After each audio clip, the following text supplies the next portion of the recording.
Hello, everybody, and welcome to another fantastic episode of Truth Wanted. I am your host tonight, Objectively Dan. This is the live call-in show that happens every single week, Fridays at 7 p.m. Central Time, where we talk to people about what they believe and why. And every single week, I have a special guest. This week is no different. I have Jessica Bluemke Greiff on with me tonight. Jessica, welcome to the show. Hi, thank you so much for having me. I'm excited to be here. I nailed the name, Jessica. I You got it. did. You were worried, but I I saw the got fear in your eyes when you started saying it. Like, there's no way this is gonna go well. So Jessica, you are a writer and podcaster. You are co-host of the Friendly Atheist podcast. Correct. And you also do a podcast on Twin Peaks. Now, here's what I just realized, but we were talking a little bit before the show. Twin Peaks and X-Files are two different things. And I was asking you, hey, remember that? What was that one episode where Scully finds that dead body, baby. and you didn't know what the hell I was talking about, and then I said the names of the characters, and I was talking about X-Files, not Twin Peaks. So I genuinely was like trying so hard to like meet you where you were, and like, okay, I'm gonna figure out what he's talking about, and I'm gonna like lead him back into what Twin Peaks is. You just straight up wrong show. Yes. And it started off with me asking you, can you explain the plot to Twin Peaks in 10 words or less? And you couldn't do it then. I'm wondering if you can do it now. The answer was no then. Now, it is a supernatural murder mystery. Okay. Supernatural murder mystery. Also, quirky, weird town folk. Okay, folks, I got 7 fingers up. Those of you listening at home. Cherry pie coffee. Got it. Cherry pie. Okay. All right, that's 10. Word limit reached. It gave no interest about what the show is. It gave no details, but I got it in 10 words, and that's all that matters. Hey, that's it. That's all you had to do. And assignment completed. You can turn that in. C's get degrees. So anyway. Jessica, welcome to the show. Again, folks, this is a live call-in show. So please, if you like to talk to me or Jessica tonight, we'll be taking your calls in just a little bit, but you need to call the number on the screen to do that. We got some wide open call, what do you call that? Call windows, lines? Call lines. Yeah, lines. I think lines. Is this your first episode of this? Or it sounds like it, doesn't it? But you'd be surprised. I could be worse, but I just ate some Asian food and it was a lot greasier than I thought it was going to be. So I think that's going through my system right now. You were burping a lot on the pre-show. It wasn't good, but I'm doing my best. And that's we're all doing our best. That's all I can do. So I'm proud of you. Thank you. So you talk about Twin Peaks. That's the thing you do. But, and that fits the MO of the show, don't get me wrong. But I'm also interested in your work with doing stuff with the Friendly Atheist. So what is that like? What do you do on your podcast? It's Hemet, Meta, and myself. We've been doing the show since like 2013 or 2014. And it's kind of evolved to its current state. And it's just basically a news brief. It's about an hour and a half every week of us discussing anything that happened in the news that's related to sort of like lowercase a atheism, if that makes sense. So it's separation of church and state issues, of course. It's also LGBTQ rights. It's feminism is my favorite, drum to beat all the time. So it's really just, we discuss anything that's happening in the world and politics that can be traced back to sort of religion, kind of. Yeah, there you go. I like you made that distinction there of like lowercase atheism. What's that distinction there? Well, and I say that because today we did talk a little bit about the new atheist movement that was so big 10, 15 years ago. And so when I say little atheist, which is a thing I just made up, it's not an expression I've ever used before, but it's just basically like generally stuff that is related, that is being impacted by religion in a way that maybe it shouldn't be. So obviously we're not talking about like church news, but we're talking about how legislators want to, ban abortion at 6 weeks or something like that. And the reasons that exists is because of the Christian agenda in our country. Right. So yeah, it's a lot of, and sometimes it's a pretty soft connection to atheism, but it's it's generally more social justice stuff and really lefty stuff. Yeah, no, I think that's a good distinction to make, because like a lot of people, like I've occasionally had the conversation where I explain like what this show is and like what I do online and stuff, and people ask me like, oh, is it like an anti-Christian show? Like, is that what your whole thing? It's like, well, we wouldn't talk about Christianity so much if it didn't affect my life so much and everybody else. Talk about Christianity anymore. They just keep making me. Yeah. It's like, well, only in the sense that it's going to bother us, or bother me rather, and I say us as a collective, but like really, I mean everybody, not just atheists. I think the kind of stuff you guys cover on Friendly Atheists as well affects worldwide people too, not just United States Christians or non-Christians either. Yeah. Right. And thank you. And I think the reason I think that distinction is important is because we don't bring up like, oh, this Christian pastor or this Muslim person did this, and aren't they stupid? And like, let's look at what dumb things they believe in. And like, oh, haha, Jesus, LOL. Like, that's not our jam. It is very much, you believe whatever you want to believe, and that's completely fine. But the second that you try to push that on me or on your congregants, well, I guess congregants isn't a good example, but as soon as you start pushing that upon other people, then that's when it becomes something that I think is worth discussing. I don't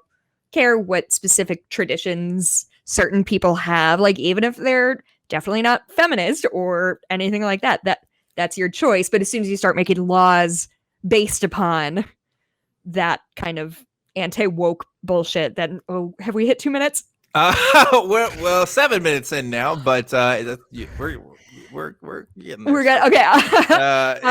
So yeah, it's just basically about how religion kind of impacts us. Yeah, I get that. It's like, and this is what's interesting too. Maybe we should talk about this, because I don't know, this has come up a couple times on this show. I mean, this about a month ago, we did our Theist Month, and we had a lot of different Christian perspectives on.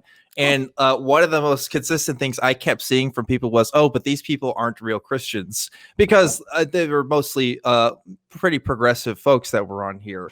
And I think people have this idea of like what Christian is, and like what the atheist community has been fighting against for a long time is different from what some individuals would call their own personal sense of Christianity and stuff too. Because like you bring up this point of like, oh, well, if it doesn't matter if their beliefs aren't really harming anybody. And this is like this continuing thing where it's like, well, what is the line there? Is it harm? Is it just harm, or is there some sort of grand, is it more about like what we think is true, or methods of true stuff? Because I think some of the biggest things I saw on there from the audience was, oh, well, these aren't real Christians. And to my point was, well, yeah, they are though. Like you are a Christian if you say that you are, and like this isn't just a couple of people who are like super radically different. Like these represent the opinions of millions of people.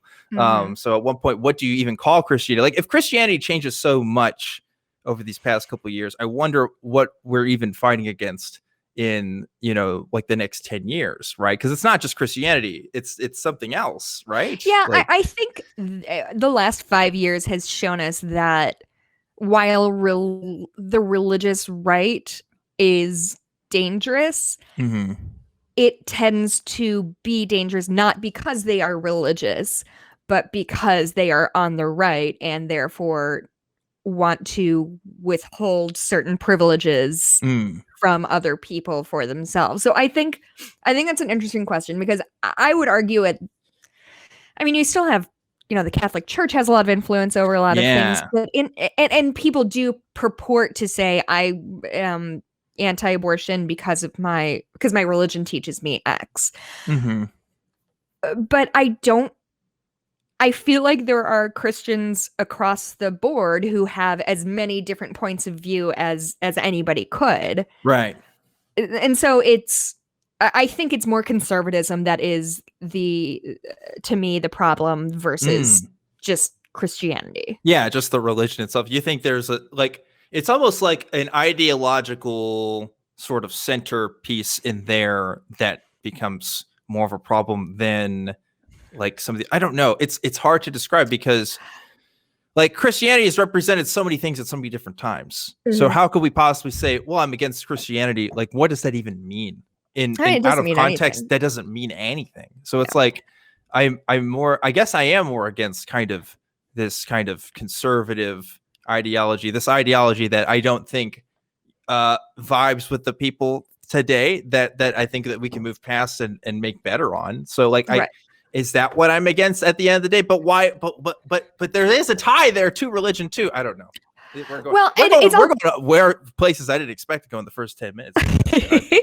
Well, it's conservatism, right? It's not just it's nothing besides we like the world the way it is right this second, or 50 years ago, or 150 years ago, and anything that disrupts that is bad. And even if that means that people are being left out and not having their full rights, that's fine with those people as long as they personally have whatever they need, which is their little white picket fence world. I think being an atheist has always been an interesting self-describing mechanism, because it's very, atheism says we don't believe that there is a God, or we don't believe in this supernatural writ large, or whatever. It doesn't mean anything else about me. Most atheists are pretty progressive, because religion often is the reason that people have the views that they have, that are, oh, gay people are bad, women should stay in the home, whatever. Yeah, I don't know. I think it's not that I'm anti-religion. I think I'm just anti-progress. Anti-progress? I think that's what you meant to say. Yeah. Oh my God, I'm going to get kicked out of atheism. The internet. The great thing is it's going to be there forever and ever. Yeah, no problems. So, that's great. Cool. Don't think about it too much. Yeah. No, it's great. I see your point. The one like sort of thought that I always go to when it comes to this conversation though is, okay, yeah, we can let people live in their own little bubbles and stuff. Okay, like maybe that's a thing, but there's always going to be children involved. You know what I mean? There's always going to be someone who can be victim to a system, whether it's like a huge political power like the Catholic Church or something, or even just your local Christian private school that doesn't report misconduct to the state or something. There seems to be the the potential there for something to happen, or for someone's rights to be violated in some way.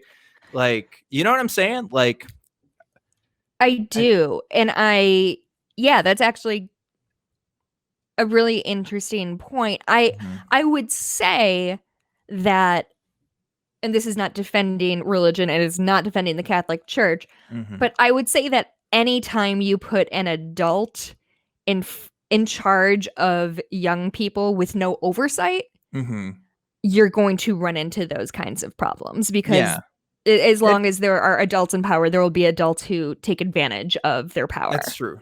And I'm not talking about sexual misconduct here, strictly speaking. No, God, just anything. Yeah, just like victims of ideology, right? Like, I would consider myself someone who grew up in a very Christian home, a victim of that ideology, because it affected the way that I treated like LGBT people. It affected the way that I understood science, and that I understood like academia as a whole. Like, that was a result of my upbringing. And so that did cause harm for myself at the end of the day, but also to the people around me. So, but is there anybody who can't look back on their upbringing and not find a thing that genuinely like kind of fucked up their worldview? Because I didn't grow up religious, and there's a lot of things I had to unlearn.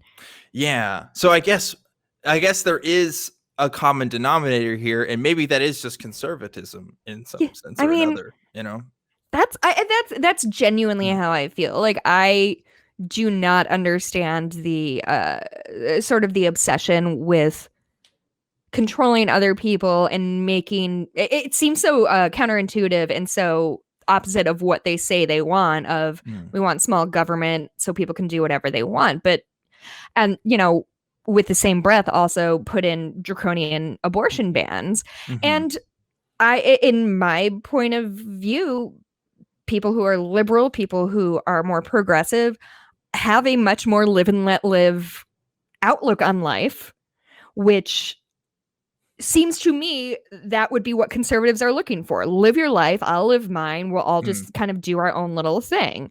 And I don't know how people can say both. I don't want the government to tell me what to do. I don't want people to tell me what to do. But also, if you don't live your life the way I think you're supposed to live it, whether it's have the right job, look the right way, marry the right person, you're doing something wrong.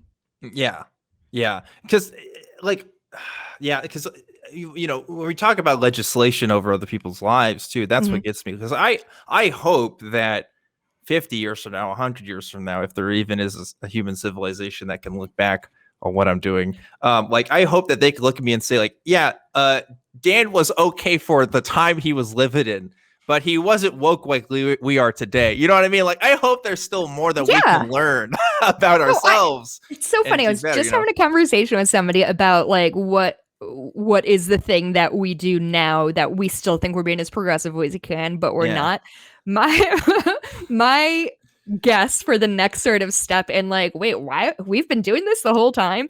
I think they're going to start killing romance storylines for children's programming, because it is objectively weird that like all children's movies and TV, not all, but children's movies and TVs always have like a 16-year-old girl falling in love and getting married. And like, I don't think that's a great motivation or story to teach our children, boy or girls. This is a hot take. Wait, I want to figure this out. You mean like teenagers falling in love specifically? You don't mean kids. Well, I'm talking about like, say, a Disney movie where you have, I'm thinking of Little Mermaid is what it's in my head. Okay. She plays a 16-year-old girl and her whole jam is, I'm going to fall in love. Thank you. I'm so sorry. That was, it's different. Mermaids and humans are different. I'm just saying. But she, like, her whole goal is to marry this dude, and that's the goal of the person. And when you when you compare that to like Moana, where she's trying to, I want to say, save Hawaii. I've only seen it once. I really liked it, but like, why do we always want to have romance storylines for like children's movies and TV? It just seems odd. I see. So you're saying like 70 to 80% of everything Disney has ever made is basically problematic because like that is I'm not saying it's problematic. Like, I am saying that we're in 20 years, we're going to look back at the 80s and 90s Disney and be like, why were all of our princesses obsessed with getting married?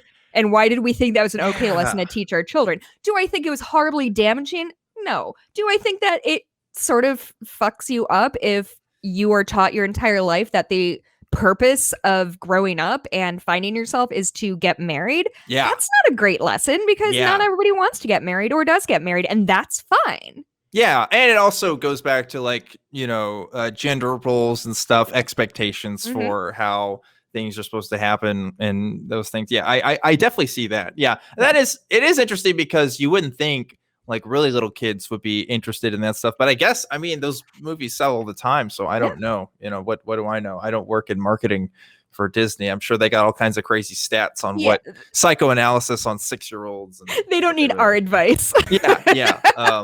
But hey, maybe that'll change in the next couple of years. Maybe a lot of people with your ideas will be writing our movies. I don't know. We'll see. But anyway, I think we should be getting to some calls here. What do you think, Jessica? Yeah, let's do it. Let's talk to some strangers. Okay. Yes. We are not following the advice of my parents, and that I am talking to strangers on the internet every single week, and I have a good time at it, actually. But before we get to that, I need to shout out the patron of the week. Every single week, I get to shout out a single patron that donates on patreon.com/truthwanted for supporting this show. And this patron of the week's name is, drum roll please. Oh, it's Eric Dolliver. Thank you, Eric Dolliver, for donating on truthwanted.com/ wait, not truthwanted.com, patreon.com/truthwanted. Man, that Asian food is killing me right now, Jessica. It's not doing great for my body. But it is what it is. But anyways, thank you, Eric. And thank you to everybody else that donates on Patreon. We really appreciate it. This show is run mostly by volunteers, including myself, who do not get paid for this production. All that money goes towards getting equipment and all the other fun stuff that goes into production for this show. So thank you guys for supporting us there. And now, Jessica, I think it's time to get to some calls. What do you say? Yeah. Yes, let's do it. Okay, time to get to some calls. We got some. Oh man, we got some good calls coming in tonight, folks. If stay on the line tonight, I want to get to everybody who is wanting to talk to us. First, I want to get to Levi calling in from California. Levi, you're on the air. What's up? Hello. How are you guys doing today? I'm doing good. What's happening in California, Levi? You know, it's nice and sunny. I can't complain. Good. Well, how can we help you tonight? Yeah. So, as you probably read in the call screening, I'm a new atheist. Actually, my wife and I kind of came to this place at the same time, completely separately, which is very unique to say the least. But well, yeah. Congratulations to both of you. Yeah, that's cool. Thank you. Seriously, thank you. You're the first person to actually, second person ever to congratulate me. Well, that'd be more where that came from. That'd be more where that came from. So yeah. Thank you. I'm surrounded by fundamentalists, and I used to be a fundamentalist, and I was a missionary to other countries, and then I became an atheist shortly after being back in the States because I got some time away to actually think about the things that I was saying and believing, and realized that it didn't make sense. In any case, that's not the point of why I'm calling. The point of why I'm calling is because, I'd like some advice from you guys, I guess, as people with hopefully more experience with this. My mom in particular, but as well as my dad and my sister and my brother-in-law are still avid followers of the Christian faith. And my mom in particular is one of those people that I would like to say she's not as bigoted as the rest. Not that says much necessarily. She's always been very loving and accepting of people, even though what the book she believes in doesn't always say the thing that she believes, if that makes sense, in support of LGBTQ. Oh boy, do we know that. Absolutely. Yeah. Bibble. Is this what we're talking about, the Bibble? Yeah, the Bibble. Okay. The Bibble, that's the one. Familiar.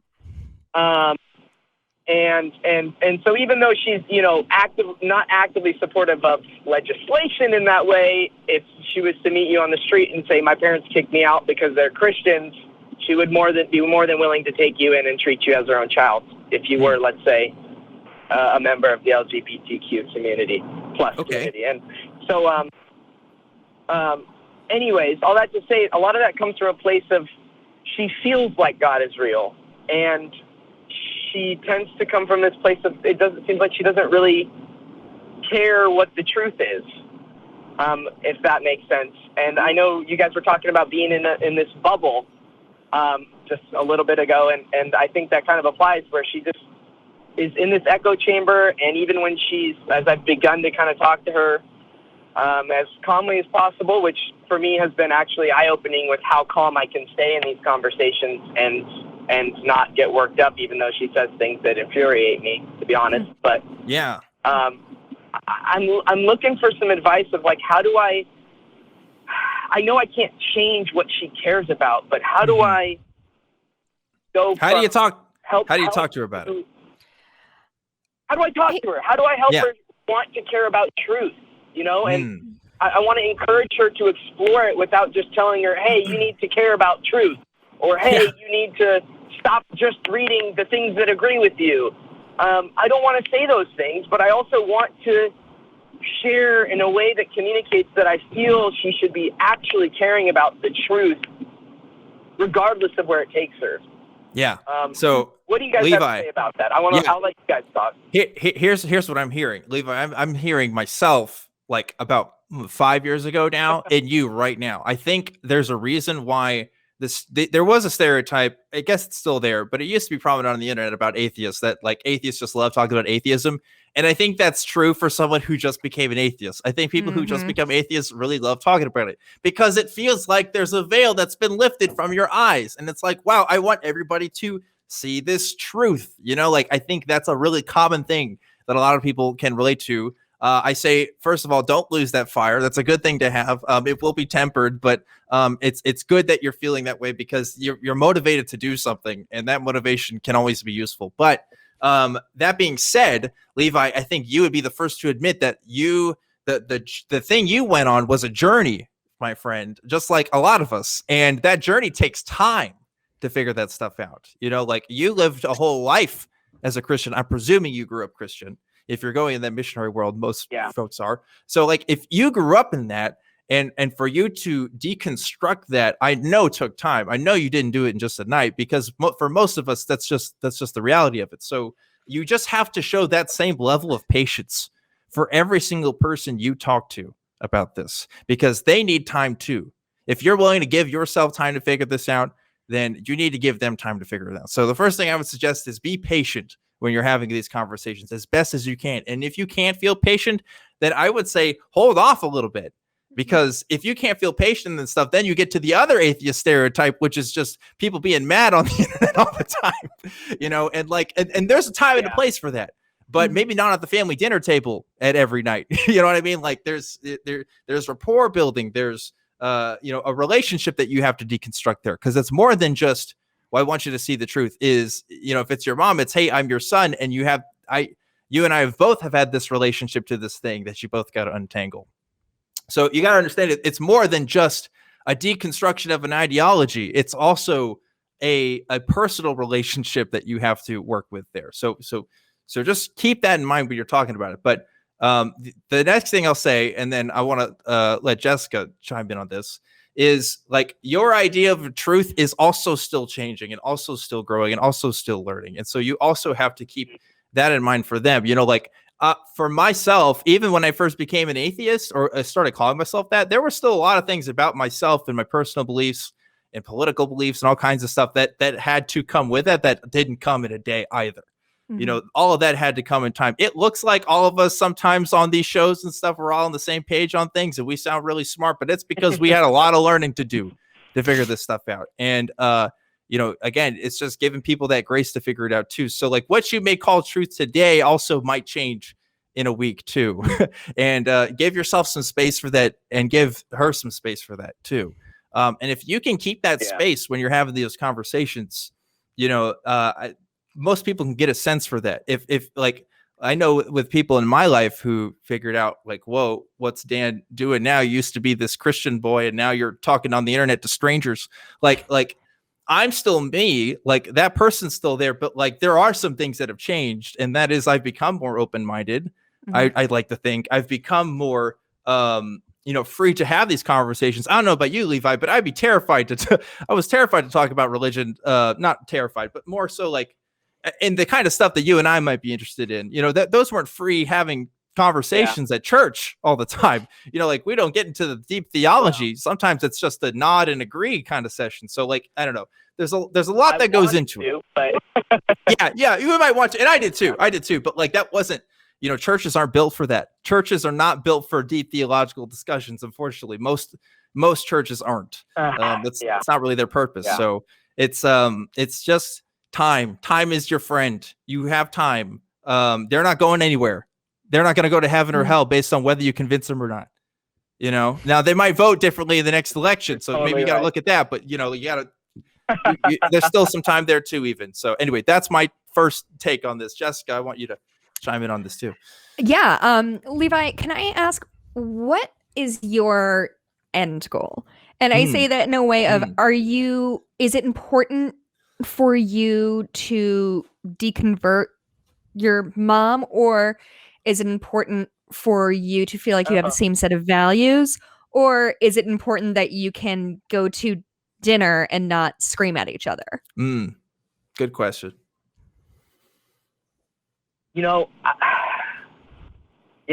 had a feeling this was going to come up, and so I prepared. I have an answer, but I'm trying to think if that's honest, because I feel disingenuous if I was to say, I don't care if she deconverts or not. Of course, I care. Well, I don't want to say of course, because that would be an assumption, but I care in the sense of I want them to know the truth. Like I've always felt this need to be on the journey towards whatever is true. And I've felt that way even like early into my Christian faith, in my walk of Christian faith. Like I always looked for what was true. So I was always asking questions of pastors that they didn't like hearing. And I used to brush it off sometimes, but I thought at the very least that the arguments I was using were not fallacious and made sense until I started to be more objective. But my whole point in saying that is what I would like, and my end goal is that she is following what is actually true. And so I guess in a sense that does mean deconversion. But I think the part that motivates me, which I think is what your question is getting at, is my motivation is that I want them to see this truth. And I think what was being said by Dan there about like feeling like I have a veil lifted off is really true, and just having this desire to see that veil lifted off of them, right? Yeah, that's where I'm at. So this is coming more from a place of somebody who's been to a lot of therapy than from an atheist. But I would caution you against trying to change somebody just because you think they would be happier that way.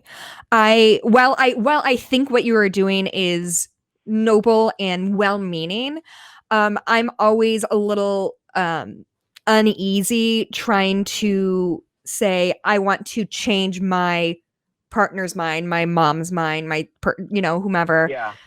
Because it's not that easy. So for me, and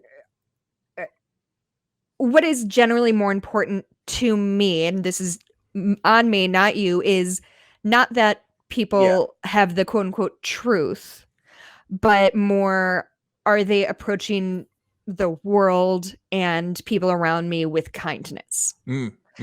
So, and that's something that's really important to me personally. And I think it's a problem. We talked about it a little bit earlier about how conservatives tend to be really excited to shit all over anybody who doesn't agree with them. And I would argue there are definitely atheists who have that that instinct as well. Yeah. To me, what's more important than whether or not my mom believes in God is if she hangs out with me and my best friend and her wife, is she going to be fucking chill about it and not an asshole? Like, is she being cruel to people for its own sake? And that's just about values, right? My value of kindness is much more important than my value of atheism or seeking truth even. So that's kind of where I'm coming from. So if I had to give advice about, and my parents weren't, I'm kind of culturally Catholic. My parents were never super religious and didn't bring me up as such. And as I have done this for the last 10 years, I have gotten more comfortable with having the conversations about religion because they're related to me and they just kind of have to. So I would give a gentle push in saying, hey, I read this book. And this is what I got out of it. And this is why I think, and whether that's the God delusion or whether that's something completely different, something that sort of, if you read it or God, it could be a YouTube video or a podcast or whatever, this spoke to me in this way. And these are the lessons I learned from it. And it made you think of this because I heard you say X, Y, and Z. And I thought this was an interesting look at that. And that both keeps you from being too like aggro when you're, and I don't know how often you see your parents, but like if every time you see your parents, you're drilling your mom about atheism, that nobody's having fun there. You're not having fun with your parents. Your mom is going to be miserable because your kid lecturing you is not what anybody wants. And I'm saying that as a kid who lectures her parents constantly. So I would say give her a piece of media and be honest with her. Hey, Mom, this is what I got out of this. And I would like to get your take on it. Could we, if you read it, would you be willing to read it? And do you want to talk about it with me? I've given my folks books about, like I gave my mom, So You Want to Talk About Race recently. I gave my dad a book about like, he's into economics. So like Black economics in the 20th century and how McDonald's impacted that or whatever. Like I give them gifts that both promote sort of my worldview without being like, hey, everybody, let's sit down and watch this YouTube video now, and I'm going to watch and make sure that you react right. Because like Dan said, A, you need to give her time if there is going to be any kind of change, and B, you cannot change somebody's mind just out of sheer force of will. And maybe you're binding to the truth, which is, I think, great. I think truth is good, right? You cannot make your mom value that the same way you do. Yep. And so for me, what is more important than my mom and I agreeing on everything is that we have a relationship that's based in kindness and mutual respect. And if your entire role in your relationship with your mom is constantly trying to deconvert her, that's not going to feel like respect anymore. Mm-hmm. Yep. It's true. It's true. And here's something. Here's a little secret. Here's a little secret sauce about people who do stuff on YouTube, people who have conversations like the ones that we have on this show every week. Okay. Like, I care about the other person on the line. Don't get me wrong. I want them to see things from my point of view if I can, but I think it's ultimately at the end of the day, it's the people who watch and listen to the content that we make that we want people to hear. And I think people see that and they think, oh, I see how they're talking to people and I should do that the same way. When in reality, the way that people who talk on talk shows or call-in shows is not the exact same way to have these conversations either. No. Right. So like not to say don't take, tips or trains of thought by the way the people that you watch and people that you're learning stuff. I'm assuming you're still looking at stuff if you're a new atheist and you're watching all the stuff, but it is going to be different, and just expect that it's going to be different, and just expect that, hey, you may have the absolutely perfect, flawless argument, but if they're not going to listen to reasoning that day, they're not going to listen to reasoning that day, or at least your reasoning, because that's just how people are. And it's just something you have to accept. Almost everybody that makes this show and all the other shows here at the ACA, we all have family that we have not yet convinced. Okay. And we talk about this stuff a lot, and some of us, we don't even talk about it at all because that's just the way people are, that's just, we're not all perfect convincing machines, and it's good that we aren't in a lot of ways. So anyway, it's a lot to say about that, but there's a lot to say about it, I guess. I'm really glad that you have that fire and you want to talk to people about it. And I say that's Jessica's right. Check that motivation and see if it's in the right place, and see if you're doing something that's really going to be good at the end of the day and not going to break people's hearts for reasons that are preventable and that are workaroundable. Okay. If they're breaking your standards and your values and you can't hang with your folks anymore, fine, do that. Do what you have to do. But if there's still a relationship there that can be salvaged and you can be an example of what a non-believing person can be in their lives, that's a positive one. That's a good thing too. So anyway, we've talked a lot here, Levi. We're saying a lot. What do you have to say about all this? I do. I've got some thoughts.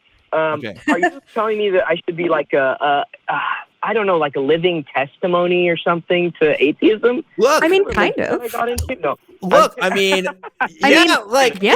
if you're interested in helping the movement out, if that's your thing, because that's the sense I got from you. If you want to talk to your mom about this stuff, I have the sense that that's what you want to do, But, if you just want to live your life, then you live your life. Then you wouldn't be calling this show, I don't.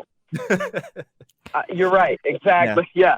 I probably, if I wanted to live my life, I wouldn't have lost my faith. I honestly believe, because I would have just had my head buried in the sand. But right. I agree.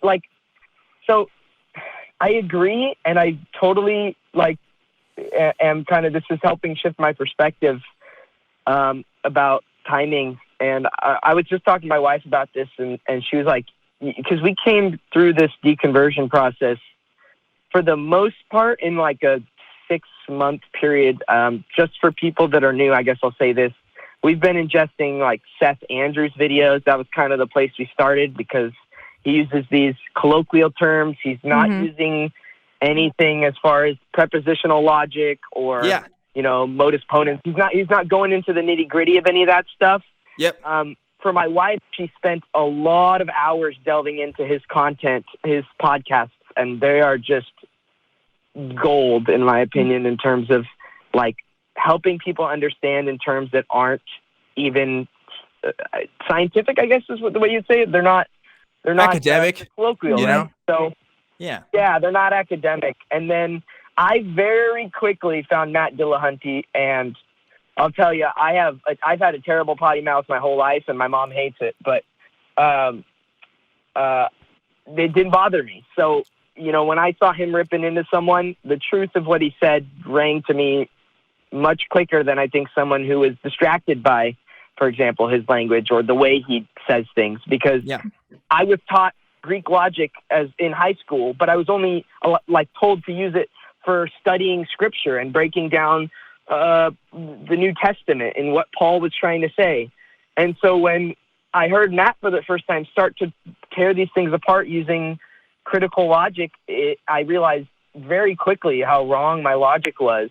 And so I've had this weird journey, and I think, like you were saying, Dan, of like you were telling me that like you've been through a journey, and of course I would say, of course I've been through a journey, and it feels fast to me, but I think my background has just caused me to have this like accelerated push, if that makes sense. Yeah, and you know what, too? Matt appealed to only one type of rhetoric, a rhetorical tool, rather, to you, and that was your sense of logic. But there's a lot of different rhetorical appeals there that can be made that Christianity is very good at doing. They're like whether we like it or not, our emotions do play a part in our reasoning, and we have to take that into consideration too. It was great that, you know, what Matt did affected you in the way it does, and it affects a lot of other people in the same way. But at the same time, it's if my grandma watched Matt today, I'm sorry, my grandma's not going to watch it. It's just not happening.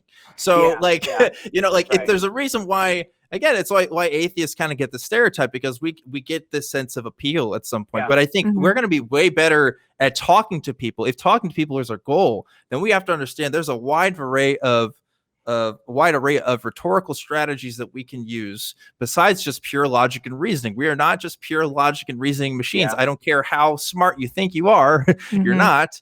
And we got to take that into consideration when talking to people too. So and I would keep that in mind when you're talking to people as well. But you know, what you're talking about with Seth, I mean, he's doing that same thing. Seth knows that. Seth worked in radio, man. Like that's why he talks the way that he does and uses that colloquial language, you know. And he has that language of growing up in the church and growing up in conservatism. He feels it. Yeah. For sure. So a lot of tools in your tool belt. But hey, Levi, we've been talking for a little. We're way over time for what we expected from this call. But hey, I hope that what we said was helpful for you. And I would definitely love to hear what happens. You can always email the show and talk with the chat and the Discord and stuff. I would love to hear from you again and see how things are working out with your mom. All right. So thanks for calling in, Levi. I appreciate it. Thank you, Levi. Have a good one. Have a good one. Man, you know, we did go over time more than I expected, but I'm glad we did, because those kinds of conversations are ones that I like to go over time for, because I want to set somebody up for success. If they're going to be like, hey, I'm ready to go, like, tell me what to do. How should I do this? Because that's when you got to be like, hold on, slow your roll there, bud. Let's figure this out. See what's the game plan? What's the strategy? Why are we doing this? Which I'm really glad you brought up. So I think being goal-oriented, again, this is just years of therapy, goal-oriented is so important, because like I get that instinct of like somebody's wrong and I want to make sure they know they're wrong and make them be right. Yeah. But like, to what end? It's the reason I argue with people on like Facebook, WGN, like local news shit. Because I have that same instinct of like, you're wrong and I'm going to explain to you why you're wrong until you stop being wrong. And that's just not how communication works. Yeah, it's not. And like I like people treat these conversations like, well, it's just a philosophical exercise. And if you just follow this exercise, then you'll get to where I'm at. And it's like, look, I get it in certain contexts. Yeah, that makes sense. That's the best thing that you want to approach. But like, that's just not how the vast majority of people are even trained to think too. Right. Like you have to be trained to think that way. It is a privilege to be able to have an understanding of philosophy and to have an understanding, and that background and that kind of education that I think also gets ignored in these kinds of conversations. And That's why there's also, again, talking about stereotypes, the stereotype that religious people are dumb, which I absolutely deplore and hate, because what you perceive as dumb is oftentimes a lack of privilege there. Hot take, but it is like people don't have the same kind of education and background that you might. And I'm thankful for that I went to a really great public school, and that I went to college, and I was able to, have conversations like this on the regular when I didn't have to work full time to support myself and stuff like that. Like it's I don't know. Yeah, it's the same thing when people like correct people's, like if they're arguing with somebody and they correct their grammar, like, no, you're just being an elitist asshole. So that's not helpful. If you're talking about grammar, then that's it. I don't want to talk to you anymore. Listen, I'm a writer. I only want to talk about grammar, but if somebody's arguing with me and I'm like, he's throwing kind of there, that just makes me a monster. Well, I like, and I also say this because my Twitter is hot garbage. I think I did spelling like competitions in high school and stuff. And for some reason, every third tweet, I always have some sort of grammar or spelling error in my tweets. And it's really bad. I don't know what it is, but it's all right, bud. It's a whole thing. Hey, we still think you're smart. Don't worry. It's okay. See, all right. We still think you're smart. I think some people want, when they have these conversations. Nobody thinks you're done, bud. So yeah, they want to feel like they're smart. I think that's why part else of it would too. you argue with people on the internet? It's an I ego love thing. feeling smart. It's my favorite hobby, and that's why I argue with randos. Yeah, But I also acknowledge that it's not helping it or really moving the conversation along. That's a fun intellectual exercise. It's like, go see if you can tear apart somebody's shitty argument on Facebook. But like, yeah, I think when you're talking about somebody you personally know and have to see for the rest of your life or their life, like, being right is not as good as getting along sometimes. Yeah. I'm sorry, I'm sighing here because I want to get to this next caller here. Now, folks, we are going to try this once, and we're going to see if we can ever do this again. But he's on the line right now. I have Otangelo calling in from Brazil. Oh, you got the volume in the background there. If you could turn that down. Thank you. You are live on Truth Wanted. What's going on? Yes, hello, Dan. Hello, Jessica. I heard you earlier in a previous call, Dan, where you said that you think that at school children are indoctrinated with religion, and that you think that science doesn't lead to God claims, but rather to naturalism. So hey, wait, a timeout. I don't think whoa. I didn't say that. Did you say that, Jessica? I don't think I said that. It doesn't sound like something I would say. I don't think I used the word naturalism. I don't think I said the word indoctrination. I don't think I said any of that. So. I feel like indoctrination might have been in there a little bit. I will. I'd have to relate the takes, but that take was not my take. That was not my take. So I don't know. If you said it, it's not what you. Okay. Okay, maybe you can clarify. I don't want to say something which you didn't say. So maybe you can rephrase exactly what you mean by that statement which you made previously. Which statement exactly? Well, yeah, you were talking about indoctrination at school and that you think that science leads somewhere else, something like that, right? Dan, you were talking a little bit earlier about like Christian indoctrination in children, and that they might not get a full education if. Oh yeah, that okay, yeah, okay. So like, well.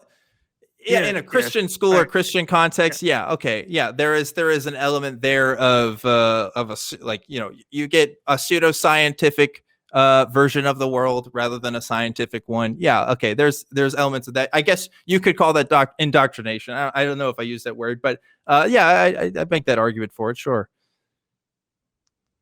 Precisely. So I would like to talk to you in regards of precisely that. So you think that the interpretation of the natural world by saying it is created, you think this is based on pseudoscientific claims?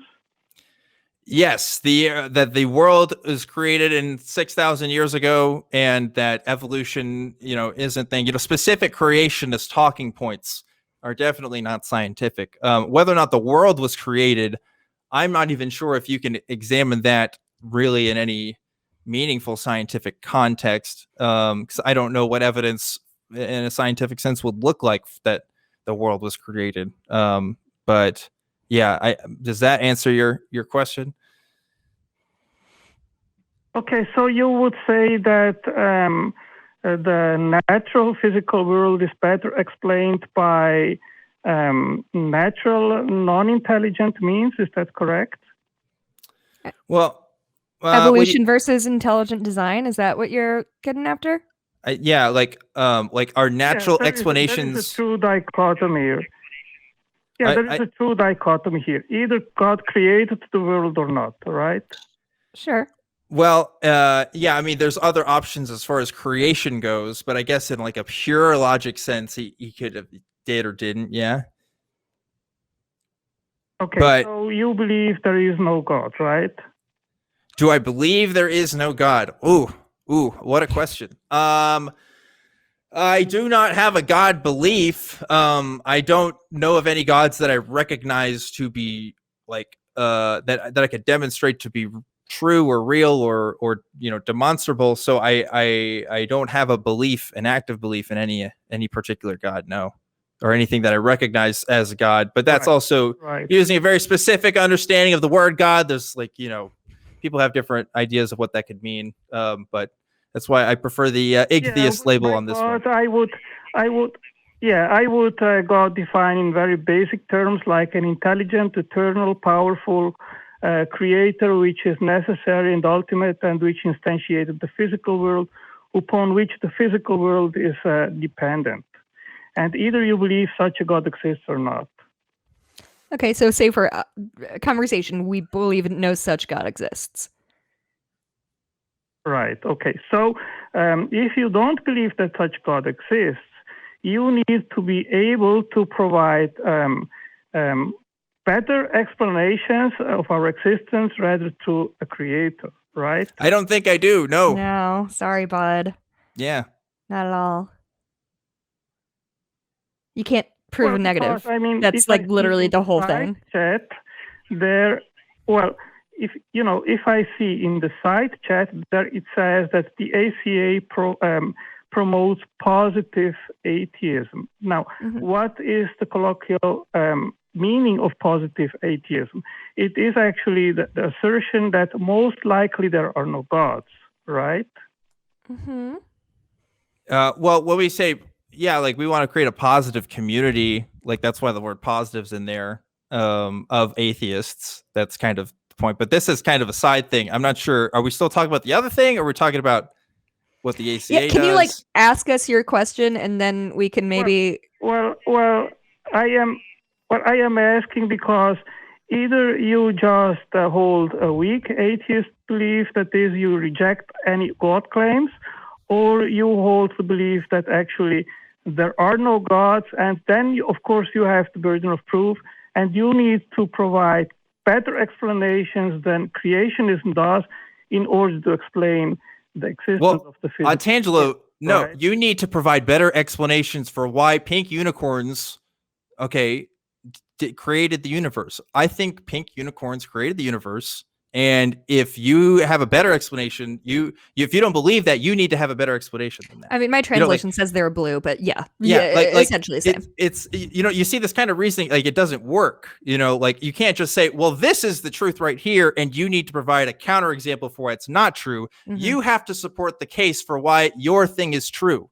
And so far, I haven't heard that in this call. If you have a case as to why you believe that is truth, then by all means. But you can't just start with that assumption. It doesn't really work like that. Dan, I actually called in because you said that you think that creationism is pseudoscience. Okay. Yeah, creationism is pseudoscience. I will make that claim. Yeah. Okay. So if you say that, then you actually state implicitly that natural non-intelligent mechanisms have better explanatory power, and that they support scientific evidence, right? Are you asking us to explain science? I do think like natural explanations are usually are definitely more demonstrable than ones that aren't natural, like paranormal explanations. Yeah. Like if there was an event that happened, my default is going to be typically, that's a natural thing. Now, does that mean that the paranormal or the supernatural couldn't be an explanation? No, but it is going to be the default in my thinking because I have yet to see good reason to believe otherwise. Okay, so what we have as evidence is the physical natural world. And we have two possible competing hypotheses. One is that a creator in Hey, can I stop you there? There's not really two different hypotheses. I gave you a third one, dude. The unicorns. Were you not listening? Come on. That's a hypothesis. Yeah, what you're doing here is setting up a false binary. What you're saying is it's either A or it's B. And if we think it's B, we have to prove why we think it's B. But really, it is A. And then a bunch of other people had a bunch of other ideas that haven't really come into fruition. And they're not all the same as what you believe. There's people who believe creation happened differently than the 6 days that the Bible said.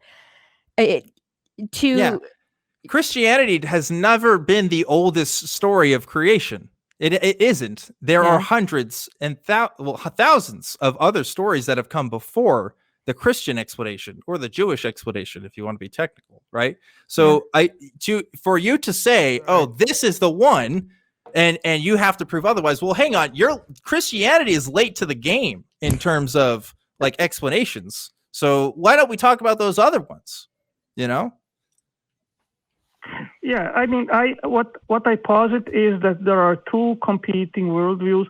One is a bucket where you can basically put all God or God's claims in plural, and these are always intelligent, powerful beings which are eternal at the beginning of everything.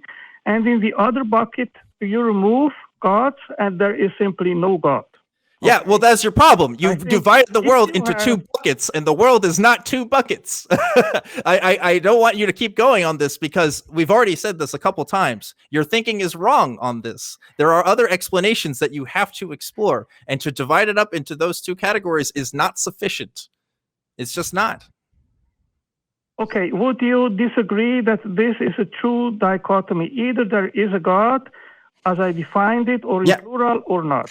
Yeah, that dichotomy you mentioned earlier is different from the thing you just said. Right? Yeah. So those are two different things. The existence of God does not necessitate the creation myth. Even if we gave you that there is a God out there, we don't have any evidence to say that he's like got his little fingers in and like creating things and fixing them. Like, even if we give you, you're like, oh yeah, statistically, there's likely a God. That still doesn't get us any further into a creation myth. That just gets us to the natural world that is overseen by, I don't know, dude in beard. Yep. No, Jessica, what I am basically trying to do is to create a framework upon which you can actually do investigation and see where the evidence leads to. We already have that. It's called science. Yeah, but I'm sorry, but like, go to the museum. Like, there's evidence, and it's not me, a writer from Chicago's job to explain to like all of the world why. Like, I can't explain how the Big Bang works because I'm not a scientist, but I trust science and I trust the scientific process. If where your faith or whatever lies is in the Bible, I guess that's fine, but you're not going to be able to convince us because you have no argument beyond this is what I believe. And we have, forgive me, but the truth and the science. Evidence which you have. I don't start with the Bible. Otangelo, the people of the Bible, the people who wrote, listen, the people who wrote the books of the Bible, they did not have that evidence. No. They did not have, they had no stake to their claim. In fact, I would say that they had less than we do, for sure. If we're going to talk about like evidence for what we believe, what evidence did the writers of Genesis have for the creation of the universe? How did they know that? They didn't. I didn't start proposing Genesis or the Bible. What I am saying is that the evidence That's what you believe, though. Like, come on. When you say evidence, right? What do you mean? What's the evidence? What I mean is what we know is that the natural physical world exists. We exist. That demands an explanation in regards of how everything came to be. I don't even invoke the Bible right now. All I am saying that there are two competing hypotheses in regards of how everything came to be. On the one side, there is a God or gods in plural. Whatever God or intelligent creator that you want to posit, that doesn't matter right now. And on the other side, there is no God. Okay? Why does our existence demand that? What are you appealing to that says that we have to have this type of explanation? What if there is no explanation? You know, like there's other possibilities. Shit happens. Or what if that explanation is inaccessible to us, right? Like, what if we can't know that? Well, then the thing is, either there was intelligence involved and necessary to create the physical world or not. Right? You're saying either, no, I disagree. You can't say either there's intelligence involved and it was necessary. No, I don't think so. You haven't talked about aliens. Could it be aliens created Earth? Yeah, like we can play this game all day.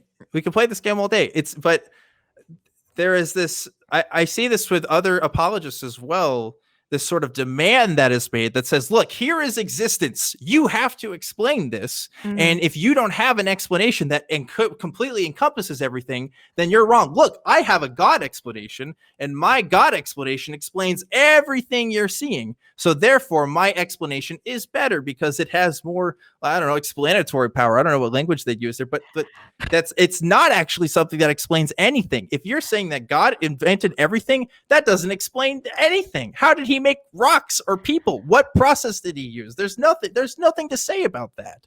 He just snapped his fingers and said it's there. That doesn't explain anything. It's just a story. Otangelo, have you ever heard of the God of the Gaps? Have you ever heard of that sort of rhetorical? He definitely has. I know he's living it. Well, the God of the Gaps is an argument which atheists bring up in basically every conversation with theists. I would say it's a pretty compelling argument, which is why we bring it up a lot. Can I finish, please? I always start with the positive premise. Okay. Now, of course, if you say, okay, God is not necessary, then you have to provide an explanation which tops intelligence in regards of. I really don't, though. Do you have one? No, I don't. I don't. And I'm going to let you go now because I already said that I don't. And I don't need one. You just proved God's existence. Congratulations. Well, look, listen. Like, again, the people who wrote the Bible, they didn't have any better idea than I'd like to think I have a better idea because I have access to the, tools that modern science has given us to understand the world. But like, look, I don't understand this idea that God is just the big explainer for everything. Because if you put God into it, it doesn't explain anything. If you ask a Christian, well, how did God make things? Like, what was how did that happen? There is no how. They just say, well, he made it because he is ultimate and he can do that. That's not an explanation. Mm-hmm. It doesn't explain anything about how anything was made. And it doesn't explain where God came from, like what happened before God. Like I understand that you think that you gotcha'd us just now because we say we don't know exactly how the universe began.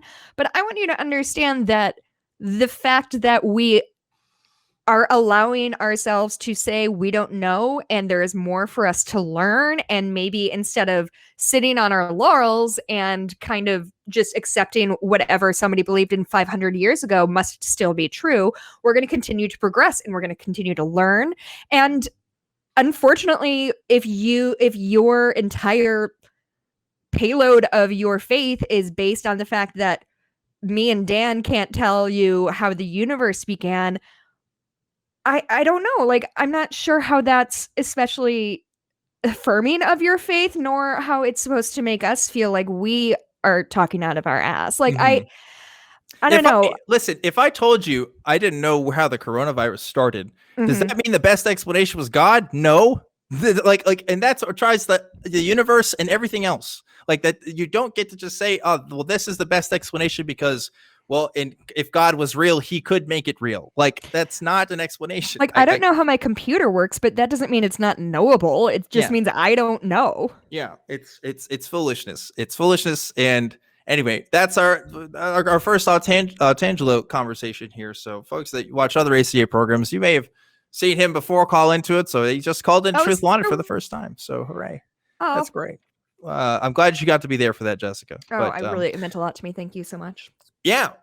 We have other callers I want to get to. Let's see. Oh, this is interesting. Jason wants to talk to us from Idaho. Jason, what's up? Well, I'm actually not in Idaho, so I couldn't tell you. Hello, is this Dan? Yes, this is Dan. Hi. Hi, Dan. Dan, I'm here too. It's me, Jessica. Because Oh, hi, Jessica. I'm sorry, but you didn't call to me the way Dan called to me. See, Dan called to me because he said there were only 2 buckets, and you fit in one of 2 buckets. And I was very confused. No, he said there were not 2 buckets. The opposite. I said there's not 2 buckets. Otangelo said there were 2 buckets. Do not put Otangelo's words in our mouth, my dude. Oh, I'm sorry. Okay, Dan. Well, now I understand. But you never talked about the 3rd bucket. And I thought someone like you would be able to come up with the 3rd bucket, because Scientology, I traveled in the bucket. And the fact that you brought up buckets is what got me to call, because it was just called out to me. I've never heard of your show. I have never seen your show, but I heard about buckets. And I was like, wow, he knows about the 3rd bucket. And a lot of people don't know about the 3rd bucket. So I was trying to find out, Dan, what you know about the bucket. Jason, I'm going to be straight up with you. What the fuck are you talking about? Oh, I have no idea. Glad it's not just me. What? Can you explain? What? What's the 3rd bucket? This sounds great. So you understand that what you believe of God and what other people believe maybe is that there's no God, Darwinism, even, that we came from apes. And there are a lot, but nobody except for people who know about Scientology know about the 3rd bucket. So that's why I was confused when you called out about buckets. I assumed you knew about the 3rd bucket. Yeah. The 3rd bucket? Why won't you tell me? What is the 3rd bucket, please? Dying to know. Yeah. What's up with that? Okay. So the 3rd bucket is a level. And when you get to that level of the 3rd bucket, you become more supreme and you become more aware of what's really going on and how the earth was just a placement for earthlings. But most of us have traveled back in time through buckets, and there are many different buckets you can go through, and they're kind of like portholes. You know what a porthole is, right? I feel like this is a joke now. I thought you had something interesting. Yeah, is this like for real, or because I don't want to like Scientologist, or are you doing a fun Scientology bit with us? You guys were talking about buckets. Yes. You knew about the different levels and buckets. No, I don't know about the different levels of buckets. I think we've made that clear. You are the bucket holder. Do you know about Scientology? I know about Scientology. I'm sorry, because I've never heard. Where do you guys broadcast from? Where are you from? Austin, Texas, baby, the one and only. Oh, okay. Oh, Austin, Texas is a beautiful place. I've actually traveled there. Yeah, they got a big Scientology building downtown too. More California. No, this is a production of the atheist community of Austin. I'm not going to tell you how to live your life, but I would suggest at least researching the show a little bit before you decide to just call in, because I don't like this. Now we're just catching you up on what everybody else already knows. You called to me. No, sir. I did not. Sir, you picked up your phone. No, I did not. Yes, I did not call you. We do not make outgoing calls on this program. This is a call-in show, not a call-out show. You're not understanding. See, my technology. Correct. My technology brought your show up on my screens. And when I saw them on my screens, because you were talking buckets. So what we had to do is we go back. And if you read Dianetics, in fact, L. Ron Hubbard, who he is one of our spiritual... I'm going to drop this call because I don't know where this is going, but I don't like it. And I have a feeling we're not going to go anywhere there. Do callers regularly assign you homework? Because I'm not going to like that. So now, if you just read this, that's my yes, they do assign me homework occasionally, but look, listen, if you're a Scientologist and you want to call this show, by all means, come talk to us. Oh, but yeah. we need to be on the same level here a little bit, because we were not on the same level. We were in two different dimensions. Pranked? I don't know what was going on. That was weird. He's not in Idaho. I want to know where he is now. Yeah. So many mysteries. Listen, my call screeners, they're great at what they do. That state tag said Idaho. There's only one ID in this country, and that's Idaho. So I don't know what's going on. This is really weird. Let's go ahead and move on to another caller, huh? You want to do that with me? That sounds great. I'm excited to be here. Yeah, we got two more callers on the line. I want to get to both of you guys before we get to the end of the show. So first, I want to talk to, please tell me how to pronounce her name. Is it Uros? Uros? Calling from Serbia. Sure. Yeah. Sure? Okay. All right. Great. It's all good. Hi, Jessica. Hi, Dan. Hi. You've been waiting on the line. The internet. Yeah, you've been waiting on the line for a while. Thank you for doing that. What's up? How's it going? It's pretty good. 3 a.m, but you guys, these guys are keeping me entertained. Yeah. Listen, I'm glad somebody's getting entertained, because I don't know what's going on right now. I think this Asian food had something in it, and I'm tripping right now because I don't understand what's brought on a happening. show. It goes off the rails immediately. It's just the curse I have. Yeah, I guess. I'm just glad we're all here to be here together. We're just experiencing this as a group. I think that makes me feel a little better. Anyway, what's going on? How can we help? I guess it's a little bit of a weird position on my behalf, because just to tell you straight off the bat, I've been an atheist my whole life, and I believe in alien life forms. And the real word there is believe, because I believe without empirical evidence. I am completely aware that there's no empirical evidence as far as alien life forms are concerned. Always loved astrophysics. I'm kind of geeking out about the James Webb satellite that will be sent out hopefully in November. And we will have some great data coming from that. But even from before, starting with the Drake equation, which was really just a setup for SETI to see if to calculate civilizations in the Milky Way, which is pretty loose. I really never put too much thought into it until I came across, because of the functioning of the James Webb and some of the things it will do, across Kipling and a paper he published about Bayesian statistics, as far as inversion into looking into statistics on probability of alien life forms and civilizations. And going into these numbers, now even his hypothesis, I mean, it's near to a hypothesis, I would guess, is pretty vague in the sense that there is no certainty to it. And when you run the numbers in the sense of how many planets are similar to ours with suns similar to ours, the numbers are ridiculous. So statistically, for abiogenesis to start somewhere else is the number is so high, but there's still that little tiny bit where I have to, unfortunately, even as a atheist my whole life, say I skipped that number, and I really believe we can't be the greedy and only ones in this universe. Not saying from a civilization standpoint, but from a life form standpoint. Yeah, it's crazy. It's a crazy thing to think about. This is the kind of call I came on this show for. This is what I am talking about. Let's talk about fucking aliens. we talk about aliens probably, if not once a month, at least a couple times a month. This is great, because this is the kind of shit I want to talk about. Yeah. Because you're right. It seems pretty fucking likely that they're aliens, and we can't prove it or not, and that's dope. That's so much fun. Yeah. And it's a conflict within my own mind because, as I said, I've been an atheist my whole life.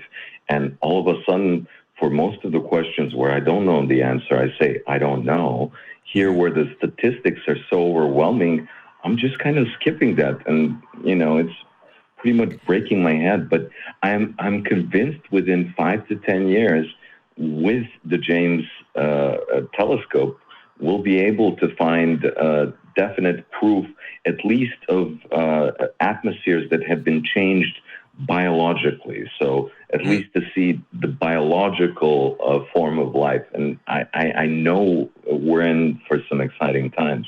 I'm excited for my kid. I mean, I know who knows what they'll see in 50 years, but our evolution. Jessica's so excited. Jessica's so excited to talk. I'm just thrilled to be here. Is it Uros or Uros? Our evolution of Uros. Yeah. Uros. Okay, yeah, Uros. But I lived in the States for a while, so I'm used to. My wife is from the States too, so used to white people butchering your name. Yeah, we have that. We have that habit. No, it's okay. It's the tone that matters. Uros, do you think that there has been aliens have visited Earth, or do you just think that it is statistically likely that somewhere in the universe there are aliens? There's absolutely no evidence that aliens have ever visited Earth. I mean, we're gonna see this month. We're gonna see, because right now the Senate is gonna release those UFO reports. Y'all know about this? You guys, it's happening. I think I heard Obama talk about it too, and he said like they just don't know, which is.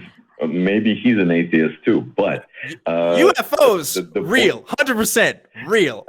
Aliens. The definition of UFO is an unidentified flying object. Or UAPs. Of course, there's unidentified shit. Or UAPs. But like, there's some weird shit that's probably gonna happen this month. Anyway, I'm excited about that UFO shit that's happening. Y'all need to look that up if you don't know what I'm talking about. But anyway, can I say this? I've seen some of that. Can I say this? And hopefully, maybe this will kind of like. Maybe help you let yourself off the hook a little bit, because it sounds like you're sort of like you feel like you have failed somehow as an atheist by believing in a thing that you don't have like black and white empirical evidence for. Pretty much, yeah.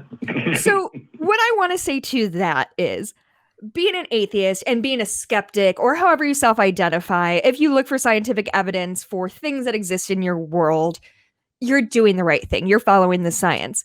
However, there is not a lot of evidence. We can't prove a negative, right? I had 2 A's there. You can't prove a negative. B, like, there is literally, unless you suddenly dedicate your life and your child's life to like traveling like out of the galaxy to find aliens, if you want to look up alien shit and think what if, and I think maybe this makes sense, I think this could be true, that's fucking great. Like, everything you believe doesn't have to be based in science. When we're talking about like healthcare or climate change, things like that, yes, by all means, let's stick to science. But things like this, like, I don't see a harm, and maybe I'm wrong, but I don't see any harm in having that as sort of like your truth. I believe that there is very likely aliens out there. I can't prove it, but it just feels right to me. Yeah, fucking do it. I mean, I understand your point. I think the differentiation here is, like aliens is, everybody thinks of them in the sense of, like long-legged, green, whatever thing. Sure. I'm talking about, maybe cellular life or a cell somewhere else, or abiogenesis happening on other planets. And I really think the chances of that statistically are almost impossible not to happen, because, I mean, either that or, of course, maybe we're, singled out in this universe, in our observable universe around us, which would be fantastically criminal of us as, I mean, in the sense of loneliness, I guess. But there's also, I think there's a difference too. Well, I want to think about this, because like there's a difference in saying I believe this is true, and also saying I believe that this is probably true. Like I would say that this is I think it's there is a high probability there is a definite probability that aliens exist. I'm comfortable with that. I'm comfortable with saying there's a definite probability that aliens exist. I don't have to actively believe in aliens or say yes, aliens exist to just say, oh, it's probable that aliens exist. Like I'm comfortable with that. Yeah, and like and so I wouldn't go to somebody and say, hey, I believe in aliens, man. I would say I think it's probable, but and I'm comfortable leaving it like that. So if you want to find some language to use, I mean, maybe that's more what you're saying, because like I'm not believing in my heart of hearts that aliens are true or real or whatever. But I do think it's likely based on what we know about the natural world. Yeah. I mean, God, we barely know what's going on in our oceans. So like, of course there's shit we don't understand. I think it's a cool hobby. I think it's a cool thing to explore. Yeah. I don't know. For sure. Even I'm these pro this. are based on exactly like we take a look at our own Earth and look at similarities in the universe. We're not even considering that life could come up in some different forms, of course. But abiogenesis by itself has to be able to be replicated in close to an infinite universe. We can't say infinite because math goes insane, but that's all about. I was gonna say. I think I agree. I think it's likely. I think it's likely that it could have happened somewhere else. Whether we actually get there or not, or encounter that, is probably not going to happen in my lifetime. But we're not going to get there. We're going to destroy ourselves as a civilization. See, that's what I think. That's where my brain goes, and that's not like great for podcasting, but like that is where my brain goes. Like, can I poll the group and see what do you all think about have you heard like the Navy has reported like shit they can't identify, and so they think maybe it's aliens. Do you believe that is some sort of alien life form, or do you think that's just like an idiot with a drone off the coast of California? Well, no. I just think we got to wait on those reports. They can't explain. We got to wait on those reports. The reports are coming. They're coming to the Senate. About. It's happening. We get some more, and it's probably all going to be blacked out and stuff anyway. It's not going to be like, I wish the story was, JFK was smoking a blunt with some Grays back in the 60s. What would you give for that?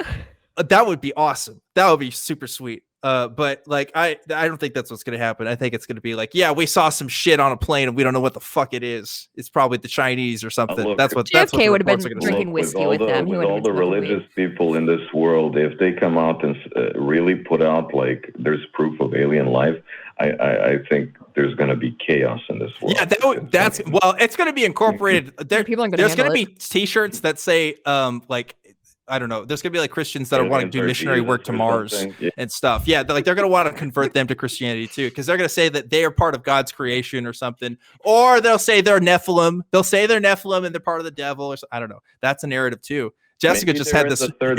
Listen at home. Jessica just had this huge look on her face. I've never read the Bible, and so once in a while people say some dope shit from the Bible, and I'm like, should I read that?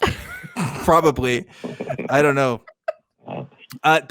Listen, when you talk about dope shit it's more cooler in talking about it in conversation than actually reading it for like most of the Bible stories, in my opinion. A lot of it's kind of dry and not as cool as some art depictions make. I'll check out SparkNotes. SparkNotes, the Bible. That's a good idea. Thing is, this coming from a guy, I pretty much look at all. I don't see a difference between voodoo, Christianity, Islam. It's all pretty much the same to me. From a philosophical standpoint, I mean, maybe some religions are more harmful per se, but I mean, like the ideology behind it is not comprehensible to me. And then I go ahead and I'm like, I know that there's like celled organisms somewhere in the universe, So that, I guess. Yeah. What are you gonna do? Maybe the third bucket is right. I think of Dead Space, where in Dead Space, the video game series, of course, because this is going to our the plot of that game is, at least in the other ones, the sequels, like the humans made contact and they like converted to the aliens' religion. Like the aliens had a religion and they were spreading it to Earth. And all the Earthers like got on board, and it was actually sense. like a flesh-eating virus thing or whatever. So like that could be fun to explore. I don't know, but anyway, we're out of time here. So thank you for calling from Uros, Serbia. it was so fun talking to you. Yeah, If no we problem. discover aliens, will you call back and we can all talk together? I think we'll all know about it because I mean it's the James Webb that's going to help us, like, and empirically, like, and this UFO stuff, we'll see. We'll see. We'll definitely see. Uros, whoever you like to be called. Thank you for calling in tonight. And I know I said we wanted to get to another call, but we're running out of time here, folks. Sorry. But it's not you. It's me. Usually my fault. I was talking about JFK smoking weed, and we were doing a whole thing. So I'm really glad that we had the conversations we had tonight. Tonight was really fun. I want to give again a special thanks to you, Jessica, for being on the show tonight. Thank you. I had so much fun. Thank you. As you could tell by the Chiron, I'm just happy to be here. And we love having you here. And where can people find you at if they want to see more of your stuff? Yeah, you can find me on Twitter, Jess Bluemke. I guess I have a website, Jessica Bluemke Greiff. .com, I guess. Oh, and Facebook. See, right there, all of those things. Yeah, and also you can I'm on Friendly Atheist Podcast. We release every Friday. And also I do a podcast with my husband called Cooper Duper. It's about Twin Peaks, but we've gotten through Twin Peaks, so now we're in the watching all of David Lynch's movies phase of our quarantine podcast. And I don't know if you've ever seen Eraserhead, but it's pretty fucked up. Are you going to talk about X-Files? I've seen a few episodes of X-Files. I do not think I have this sort of intellectual capacity to start a podcast about it because X-Files nerds are intense. Wait, you started a podcast on Twin Peaks and you don't think you can start one on X-Files? Come on, you got to put your mind to it. Huge Twin Peaks fan. Like he knows shit. I'm just the color commentary. Oh, okay. Well, I mean, I get it. All right. If you, I'm just saying you can put your mind to anything you want to do. Oh my God, here. thank you. You've always believed in me, Dan. I've really liked that about you. Absolutely. Yeah, of course. As of about an hour and 30 minutes ago, definitely. Look, if you can tell the difference between X-Files and Twin Peaks, you already know more than I do. Basically a genius. Yeah, exactly. But anyway, folks, again, this has been another great episode of Truth Wanted. I've been your host today, Objectively Dan. You can follow me on Twitter at ObjectivelyDan, but there's a couple different ways you can support this show too. The first one, as I mentioned before, is patreon.com/truthwanted. There's a couple different tiers on there, and you get your name shouted out on the show if you donate. So please consider donating on there. It really helps us out in making this thing go smoothly every single week. You can also support the show by becoming a member on YouTube. YouTube memberships are a thing. It's cool. You get little emojis in the chat and stuff. It's pretty neat. So check that out if you have it already. Another way to support us is through our merch. We got a store for that stuff. We got hoodies. We got t-shirts. We got stickers. We got masks. Still got those masks just for you guys. I thought it was an upside down beanie. We do. That would be interesting. Not very good for the brand, I think, if you wore that around upside down. I had some notes about it. Yeah. But no, that is a mask, and you can get those as well. This show is part of the AEN Podcast Network. So if you don't know what that is, this show and Atheist Experience, Talk Heathen, we're all part of the same network there. So you can check us out through that. We're on iTunes, Spotify, wherever else you get your podcasts, and of course, we're on YouTube as well. So please like and subscribe and follow us on all the little platforms there. Another way to get in contact with us is through the email. The email for the show is truth@atheist-community.org. And there is a Facebook fan group that you should definitely check out. It's run by fans for fans. It's really neat. Check it out. There's lots of fun posts on there pretty much every day. It's pretty cool. And last but never, ever not least, I have to thank the wonderful, fantastic, stupendous, amazing crew that helps make this program happen every single week. Look at that crew. There is a cat on the screen. And it says, "Is it time for crew cam yet?" Why, yes, it is, my furry friend. Yes, it is. Thank you, crew, for help making this thing happen every single week. Jessica, do you have any wise words of wisdom to share before we wrap up tonight's show, and where we're going to go to the Discord for the after show, you and me, in just a second? So don't go away just yet, folks. My words of wisdom that I'm leaving you with are going to be weirdly sincere coming from me, but it's being kind is always better than being right. Ooh. Words of wisdom. Thank you, Jessica, for that. Oh my God, thank you so much. Please join us on Discord. the link for that is going to be in the description. We're going to talk for the next couple of minutes here live after the show. So if you're listening to this recording, check us out live next time and check us out for the after show. As always, I'm your host, Objectively Dan, and remember to always keep wanting the truth. I'll see you next time.